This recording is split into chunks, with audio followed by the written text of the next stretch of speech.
Sí, es un cuento sobre un joven de la ciudad que fue a vivir al campo como parte de sus estudios por una tesis o algo así, y se quedó a vivir en una familia en el campo, en una comunidad.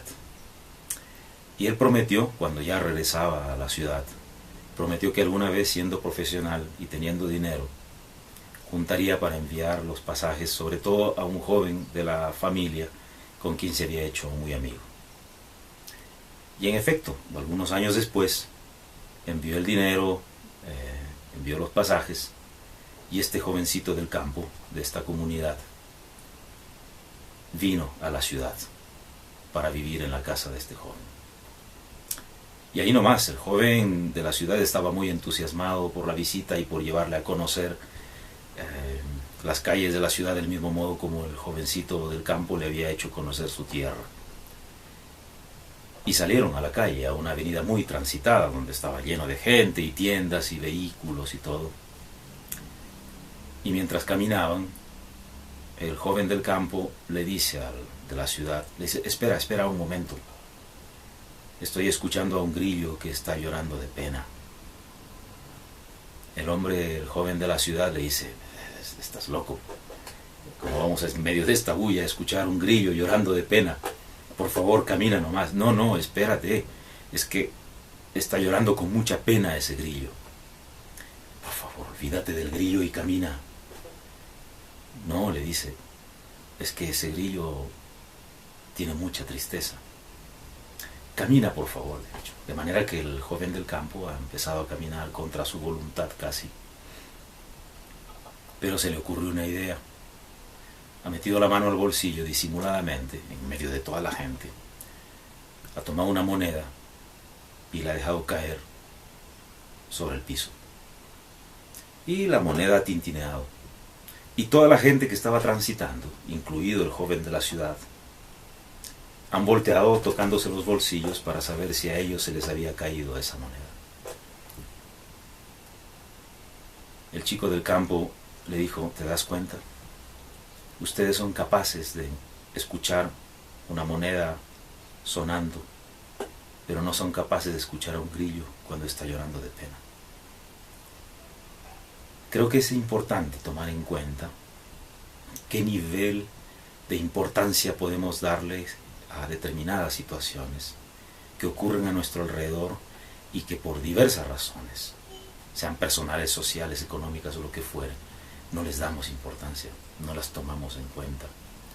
Puede estar estallándonos en el rostro esta realidad y ni siquiera pestañeamos.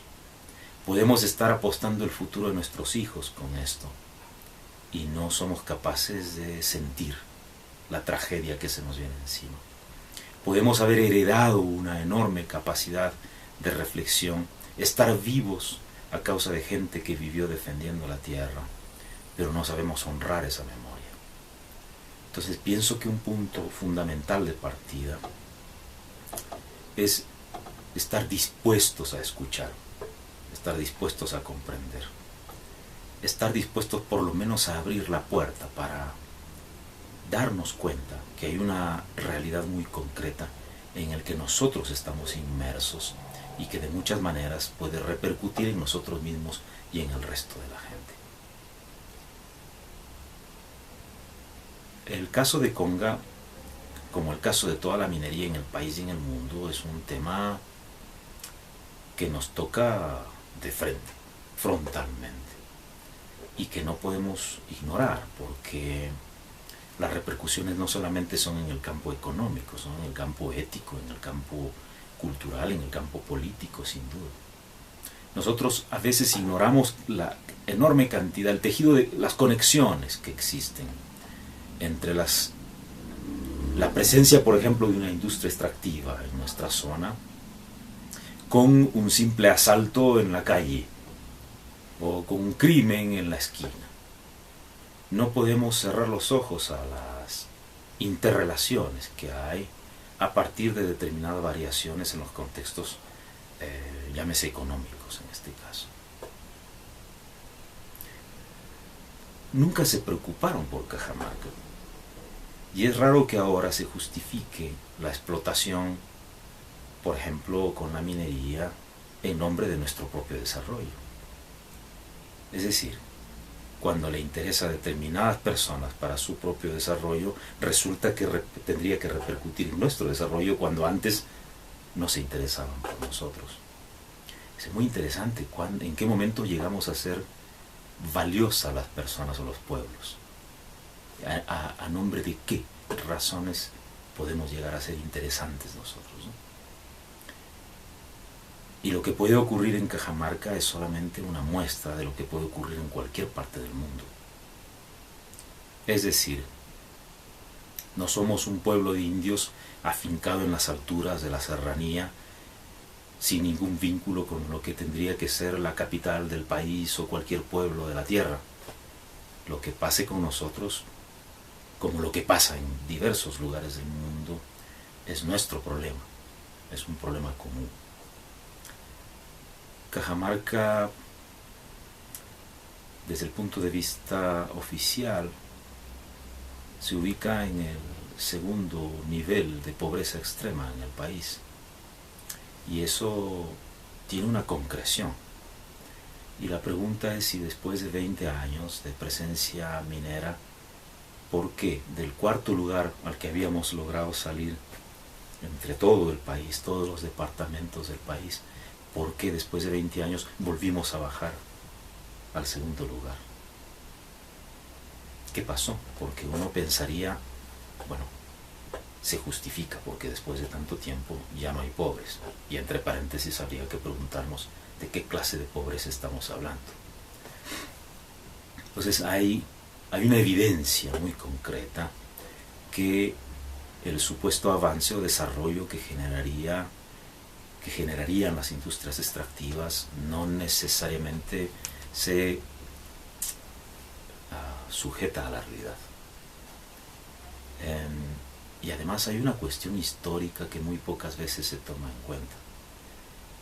No sé vos, pero yo en lo particular no conozco ningún pueblo del mundo en la historia que haya sobresalido desde el punto de vista económico, cultural, vivencial, como consecuencia de la explotación minera. Yo particularmente no lo conozco. No sé en la historia del planeta qué pueblo existe que pueda apreciarse de ser feliz, de estar con salud y de no tener o de tener resueltas las necesidades básicas y aún algunas comodidades como consecuencia de la explotación minera en su propia tierra. Yo no lo conozco. Lo que trato de decir es que no hay una justificación, no hay manera de torcerle el brazo a la realidad histórica para convencernos que es en nombre del desarrollo y qué tipo de desarrollo la razón para poder dar lugar a un proceso como este. La diversidad ecológica de nuestros pueblos es impresionante. Tenemos más de 80 espacios vitales acá de los 104 que existen en el mundo. Es decir, la diversidad y riqueza ecológica aquí es extraordinaria. Y si en este contexto se asienta una cultura de agricultores con una gran capacidad de producción para el autosostenimiento y para sostener este país, en un contexto de deterioro ambiental irreversible, porque ya no hay forma de curar la desgracia que hemos ocasionado, el culmen de la creación. Ya, no hay forma de resolver esto, salvo detenerlo un poco. Insistir en un tipo de industria que pudiera llevar a un caos, a precipitar un caos, a precipitar esta debacle ambiental, no veo la justificación, sobre todo en un contexto, como te decía, ambiental extraordinario y con esta capacidad criadora de los pueblos, heredada de una cultura milenaria con capacidades demostradas además a través de los tiempos. Lo que ocurre es que aquí, particularmente en la zona de Cajamarca, cuando uno asciende sobre los 3.500, 4.000 metros, o 4.300 más o menos, que es el área donde se ubicarían los grandes proyectos de extracción en este caso, uno ve grandes pampas, lo que llamamos nosotros jalca, y pensaría que ahí no crece nada, pero ahí crece muchísimo. La mayor parte de la producción de los tubérculos andinos, que es fruto además de la civilización, de esta civilización andina, se dan ahí en esta zona. Esta es la zona también donde se crían los animales, son pastizales para la producción de leche además. En todo el país somos los más grandes productores de leche y de maíz amiláceo y de lenteja. Producción altísima. En el caso de la lenteja producimos más del 78%. O sea, no estamos hablando de moco de pavo, estamos hablando de producción concreta. Y claro, eso puede explicarse en el hecho de que más del 76% de la población es rural, es campesina. ¿Y qué ocurre? Gran parte de la producción, como en el caso de los tubérculos andinos, papas, machuas, ocas, etc., se dan en las zonas más altas.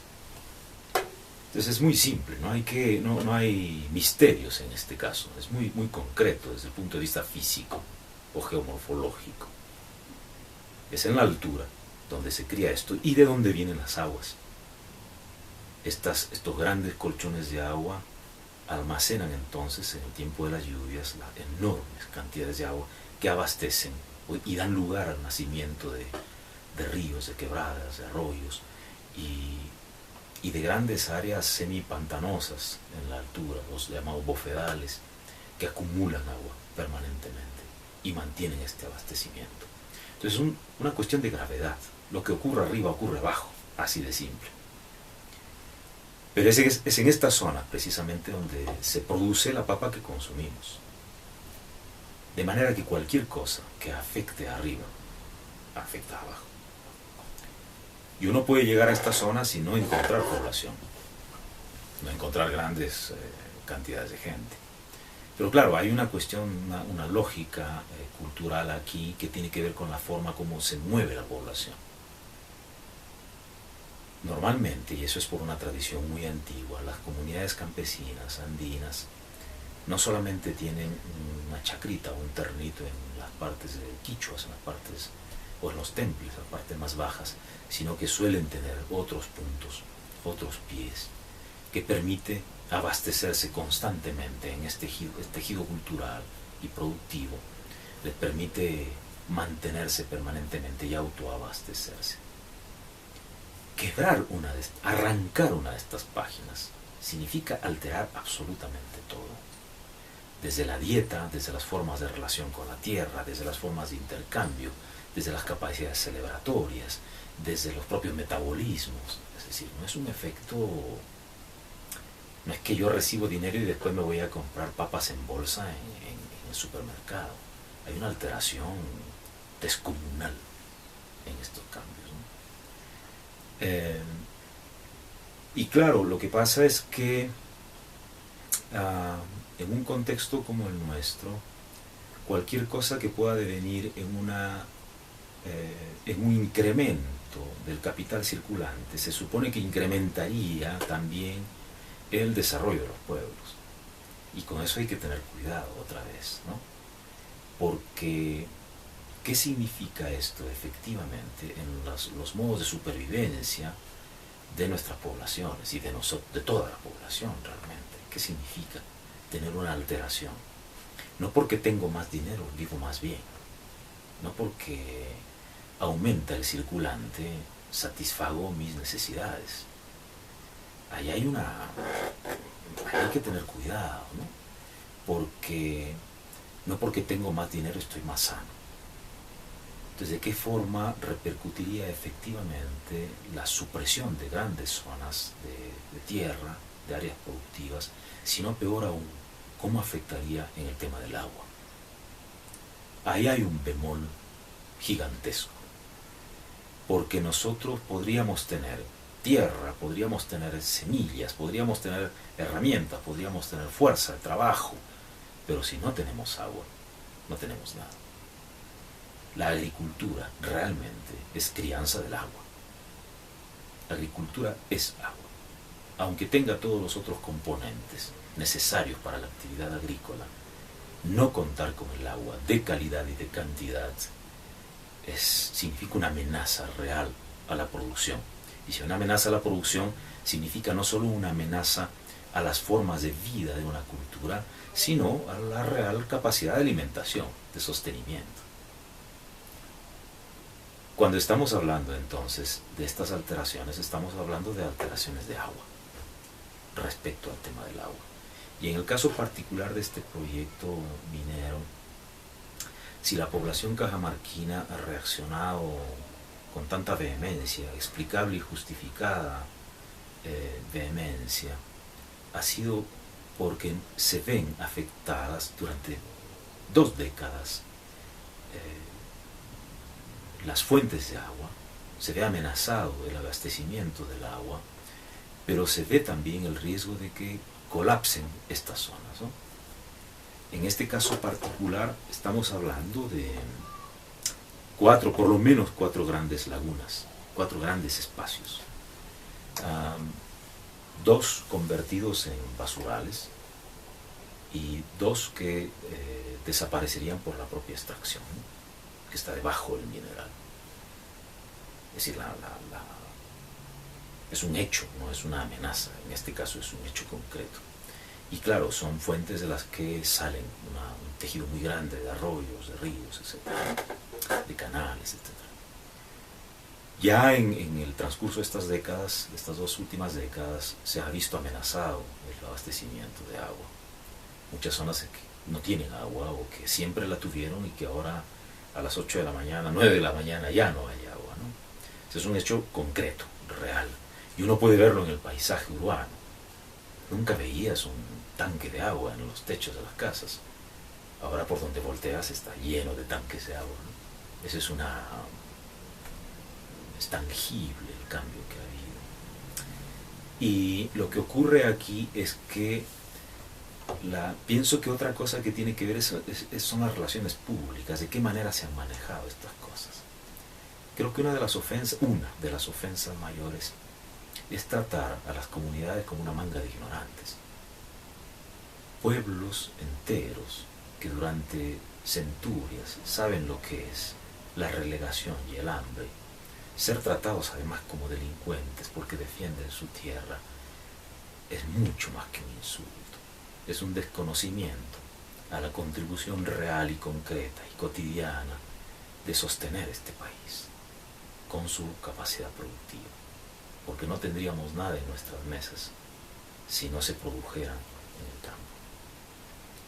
Entonces la amenaza real es en agua, porque estamos hablando de movimiento de tierra con los procesos extractivos gigantescos a la vez, ¿no?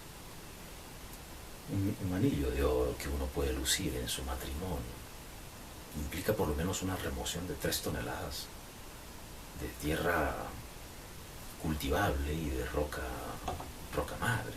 Es una alteración muy concreta, sobre todo cuando el tipo de extracción implica esta forma de alteración también.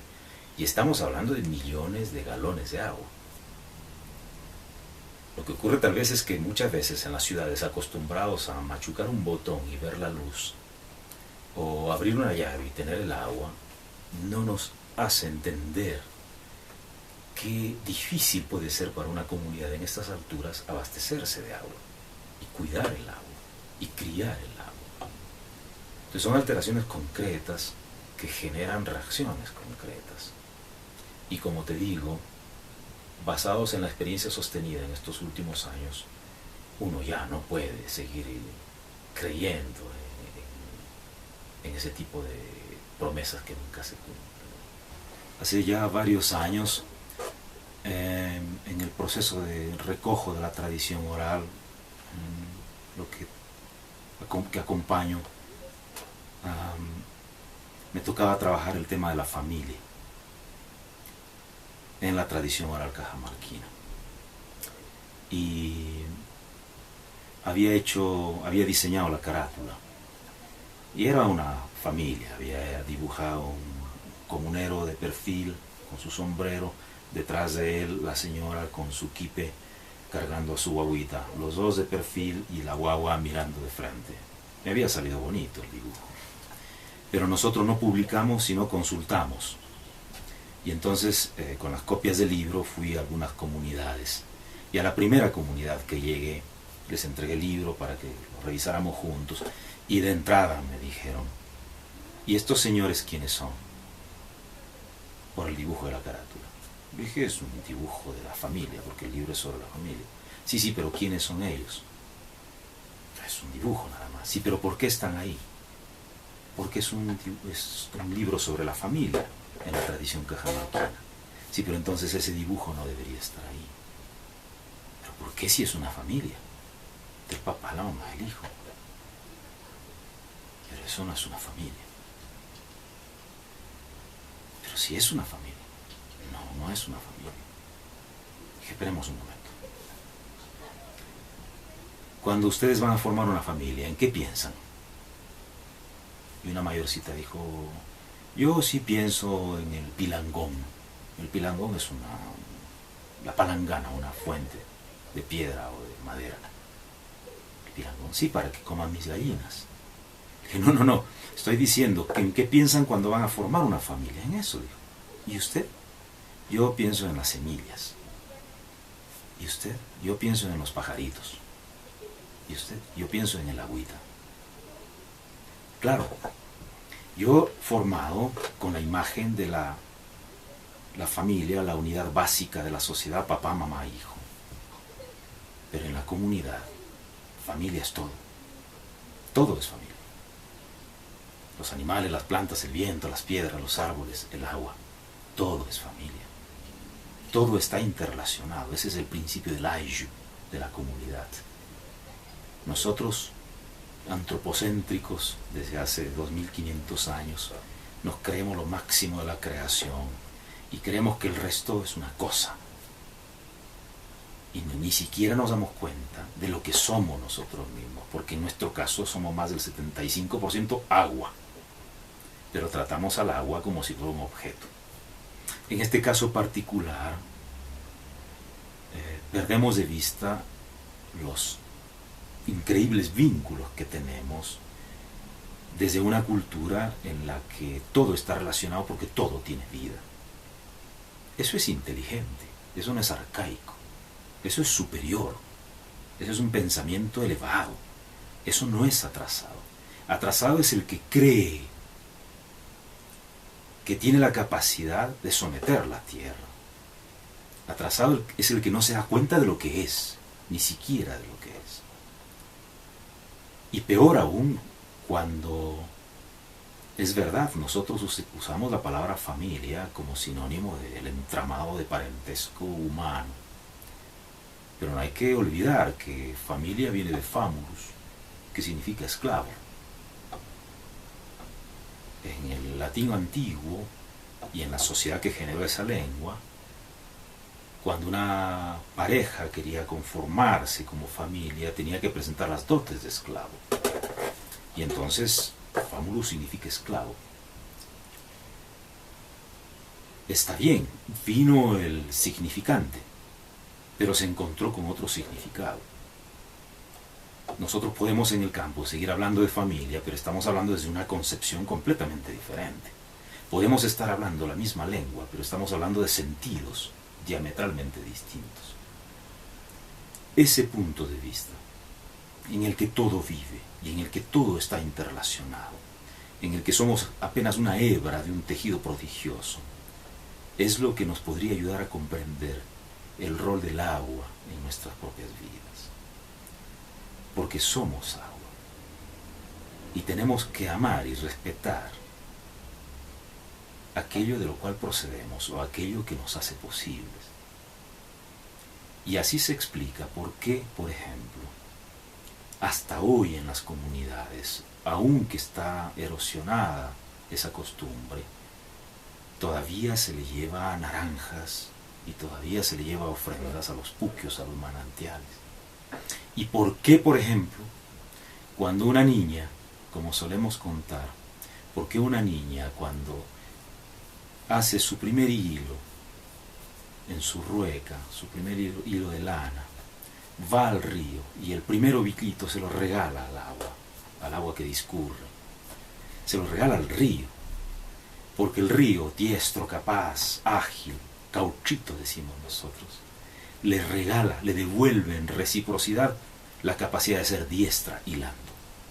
Esa tejedora, esa niña que ha ofrendado a la destreza del río, se volverá a la vez diestra por el ánimo que le regalará el agua discurriendo. Hay entonces una vivificación constante de esta relación. Y esa forma de ofrendar al agua, de respetar al agua, de considerar al agua, viene porque somos una cultura profundamente conocedora del entorno, pero a la vez extraordinariamente criadora del agua en este caso. Procedemos de sociedades de cultura hidráulica que han experimentado de diversos modos, taladrando con perfección increíble la piedra para poder hacer discurrir el agua, para poder criar de mejor manera el agua, no para someterla, no para conducirla arbitrariamente, sino para conversar con ella. Todos los procesos de observación astronómica que caracterizan esta cultura han estado en estrecha relación con el reconocimiento de las estaciones y la comprensión de las precipitaciones para poder garantizar la producción a través de la tierra.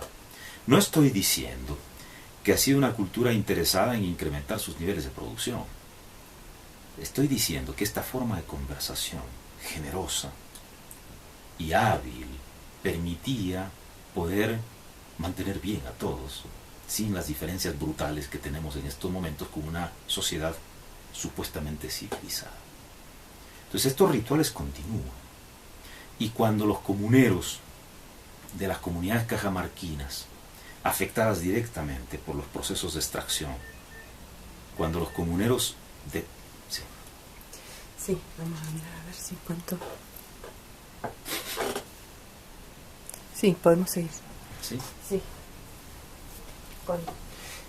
Cuando los comuneros defienden, protegen las aguas de las lagunas, no están esgrimiendo un discurso ecologista, no están sustentando una posición política, están ejerciendo una concepción almática, están actuando desde adentro, con una concepción profundamente planetaria, extraordinariamente lúcida. Están defendiendo al mundo, no están reclamando porque son una manga de ignorantes, al contrario, están haciendo ver la sabiduría carnalizada de los pueblos por comprenderse mutuamente con la tierra que habitan. Eso estamos haciendo. Y uno conversa con los comuneros y lo que dicen es: esa belleza va a ser destruida. Esas fuentes a las cuales nos debemos, vamos a dejar que se mueran. Y después, ¿qué le decimos a nuestros hijos? No solamente es cómo nos reclamarían los ancestros, sino qué le diríamos a los que vienen después. ¿Con qué cara los miramos si ya no hay nada? No es entonces un discurso, no es una idea. Además, tampoco son una manga de poblaciones manipulables, que es lo que se trata de decir: fulanito, sutanito, menganito están metiéndoles ideas a la gente. No, no, señor. Aunque se quedaran fuera todos, los que a veces se suben al carrito de las reacciones de la población, aunque se quedaran fuera completamente todos, mínimamente tendríamos que ser respetuosos con las reacciones de la gente, la genuina reacción de una población que sabe lo que siente y ejerce su derecho como ciudadano a decir no, no, no porque no, llegado el caso, ¿no es cierto? Porque pienso que desde esa perspectiva, si el oro que se extrae diera salud o alimentar, o se convirtiera en herramientas, o se convirtiera en remedios para la cantidad de desgracias que caen como granizadas permanentemente sobre la población, ayudarían a extraerlo. Ayudarían desde su propia vocación solidaria a extraerlo para poder generar en efecto un desarrollo viable para los pueblos. Me gustaría contarte un cuento. Es sobre un anciano que había sido ya abandonado por sus hijos. Cada uno había salido al pueblo, a la ciudad, se habían convertido en profesionales, cada uno tenía su empleo, su trabajo independiente, cada uno tenía su casa, y se habían olvidado del viejo y de la chacra. Cada uno vivía feliz en su mundo. Y el viejo lloraba cada día, sin saber cómo hacer que sus hijos no se olvidaran, porque además de todo tenían necesidades también. Cuando se sintió morir, entonces llamó a sus hijos y les dijo: hijos, tengo que hacerles una confesión antes de morir.